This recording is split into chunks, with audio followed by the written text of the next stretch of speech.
Meja Bundar atau KMB merupakan konferensi yang dilaksanakan di Den Haag, Belanda. KMB adalah penyelesaian permasalahan kedaulatan RI oleh Belanda. Hal ini tidak terlepas dari peran PBB yang menekan Belanda untuk memulihkan kembali keadaan di Indonesia.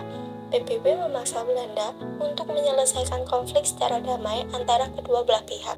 Pada tanggal 23 Agustus sampai 2 November 1949, diadakannya konferensi Meja Bundar yang menjadi titik terang upaya mempertahankan kemerdekaan Republik Indonesia.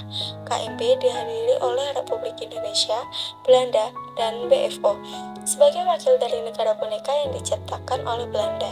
Perundingan mempertahankan kedaulatan. Selain konferensi Meja Bundar, Indonesia melakukan perjanjian dengan Belanda. Setelah Indonesia merdeka, Belanda belum mengakui kedaulatan Indonesia sampai akhirnya muncul tentara Belanda dengan sekutu.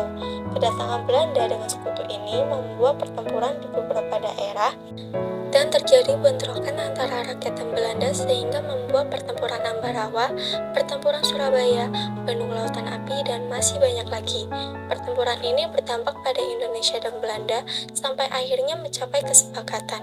Indonesia berusaha melakukan diplomasi dan perjanjian untuk meraih kedaulatan negara. Upaya damai dilakukan melalui jalur diplomasi, namun tidak menyelesaikan masalah. Diawali dari perjanjian Linggarjati pada tahun 1946, perjanjian Renville pada tahun 1948, dan perjanjian Roem-Royen pada tahun 1949. Diadakannya konferensi Meja Bundar merupakan hasil dari kesepakatan pada perjanjian Roem-Royen yang menginginkannya penyelesaian antara RI dan Belanda. Berikut ini merupakan perwakilan delegasi konferensi Meja Bundar dari masing-masing pihak.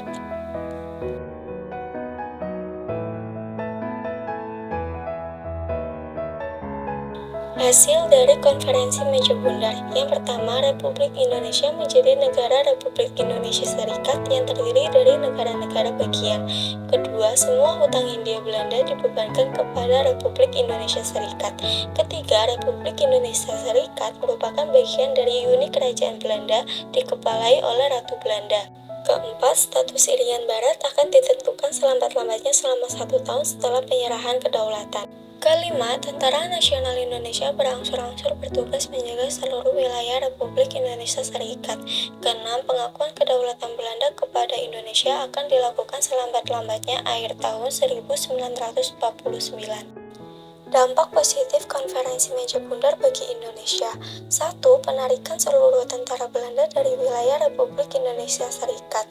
2. Dengan penarikan tersebut, maka perang antara Indonesia Belanda berakhir. 3. Belanda mengakui Indonesia atau Republik Indonesia Serikat sebagai negara yang merdeka. 4. Indonesia segera berbenah dengan memulai pembangunan. Ada pula dampak negatif yang diterima oleh Indonesia dari konferensi Meja Bundar.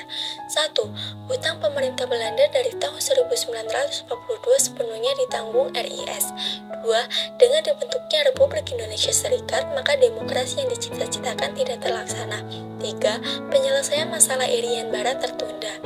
4. Republik Indonesia menjadi terpecah-pecah menjadi negara bagian yang terdiri dari negara Indonesia Timur, negara Jawa Timur, negara Pasundan dan Jakarta, negara Sumatera Timur, negara Sumatera Selatan, Jawa Tengah, dan lain-lain.